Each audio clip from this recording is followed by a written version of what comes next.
How's it going, guys? DAF'D here again. Thank you so much for joining me. I really do appreciate all the support and the messages I get from you guys. It means a lot to me. Here we go with Clip Studio Paint, yet again, doing the digital penciling first.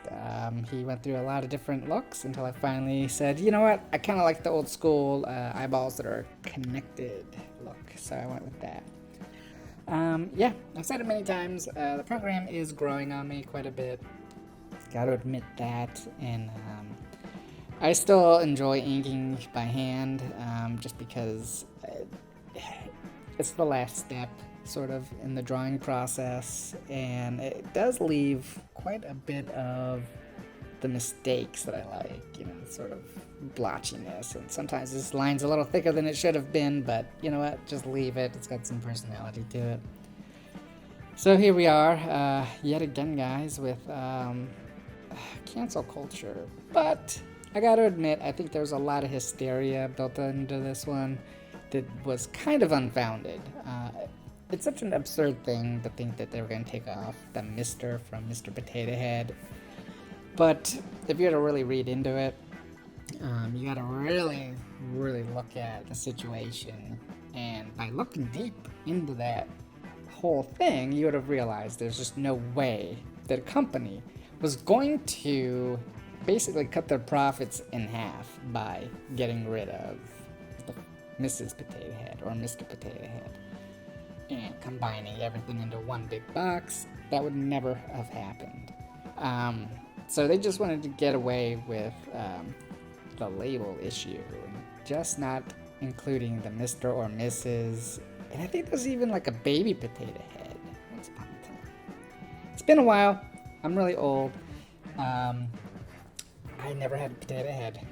I do remember, though, the original Mr. Potato Head was literally nothing but pieces, and you would have to have an actual potato and stick those little eyeballs and noses and mustaches and ears into a real potato, and it was hilarious. I thought those were like really funny because you can actually find those commercials from the 50s or 60s, I believe, and it wasn't until the 70s that they started to manufacture them in plastic. Well, enough about that. I guess you guys are more interested in hearing about the equipment I'm using. This is the Tombow Fudenosuke brush pen. Pretty common. You can actually find them at Michael's, as well as different art supply stores. This is the hard tip version. I order a bunch from Amazon where I get the hard and the soft together, and I get about 3 of those at a time. They last quite a while. I do remember the first ones that I bought sort of dried out pretty quickly, but I do a lot of drawing, to be honest, so I can't really say there's anything wrong with them necessarily. Hard to gauge, and I'm sure a lot of illustrators out there feel the same way. It's, we tend to draw a lot on everything, not just our sketchbooks, and so the ink we can really spend some ink. And just out of curiosity, I'm really wondering how you guys feel about this whole thing. I'm part of an older generation, I'm part of Gen X, and some article that came out recently, it said that Gen X is basically the only hope this country has for ending this cancel culture thing, and I am more than happy to take that on. I think it's absurd. We were all raised to basically defend freedom of speech and to just get a pair, guys. Seriously, things will offend you. The world offends you. Look at what's going on. It's absurd that there's a snowflake culture out there, right? That everybody is so sensitive. What in God's name would you do if you had to huddle in a bomb shelter during the Blitz? Come on. There are worse things in the world than somebody drawing something that offends you.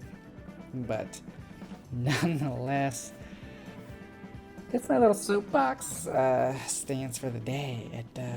I love drawing things that sort of inflame people, and the next one will be more than inflammatory, I guess, because it goes after Meghan Markle, who I think is just one of the most reprehensible people I've ever seen, and going to destroy Prince Harry without question. It is simply a train wreck waiting to derail.